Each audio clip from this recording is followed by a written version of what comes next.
കോളേജും നമ്മൾ തിരഞ്ഞെടുക്കുമ്പോൾ എല്ലാ കോളേജും ചിലപ്പോൾ ചില ഏരിയാസിലായിരിക്കും അവർ സ്പെഷ്യലൈസ് ചെയ്തിട്ടുണ്ടാവുക, ചില കോഴ്സുകൾക്കായിരിക്കും അവർ ഇമ്പോർട്ടൻസ് കൊടുക്കുന്നുണ്ടാവുക. അപ്പം നമ്മൾ പഠിക്കാൻ പോകുന്ന കോഴ്സിന് ആ കോളേജിൽ എത്രത്തോളം ഇമ്പോർട്ടൻസ് ഉണ്ട്, അല്ലെങ്കിൽ അത് പഠിപ്പിക്കുന്ന ടീച്ചേഴ്സിന്, ആ ഫാക്കൽറ്റി വിങ്ങിന് എത്രത്തോളം പ്രാക്ടിക്കൽ അല്ലെങ്കിൽ മാർക്കറ്റ് എക്സ്പീരിയൻസ് ഉണ്ട് എന്നുള്ളത് നമ്മൾ അറിഞ്ഞിരിക്കേണ്ട ഒരു കാര്യം തന്നെയാണ്.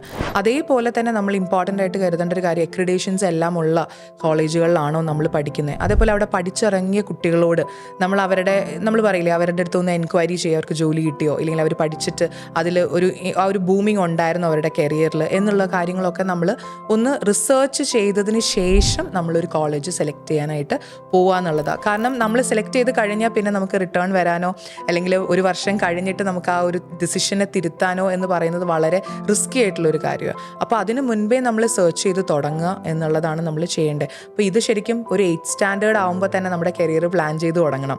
എന്നാലേ നമുക്ക് 10th എത്തുമ്പോൾ കൺഫ്യൂഷൻ ഇല്ലാതെ സബ്ജക്റ്റ് സെലക്ട് ചെയ്യാനും 12th എത്തുമ്പോഴേക്കും റിസർച്ച് ചെയ്ത് അതിന് വേണ്ട ഒരു കോളേജ് സെലക്ട് ചെയ്ത് വെക്കാനും ഒക്കെ ആയിട്ട് നമുക്ക് പറ്റുള്ളൂ.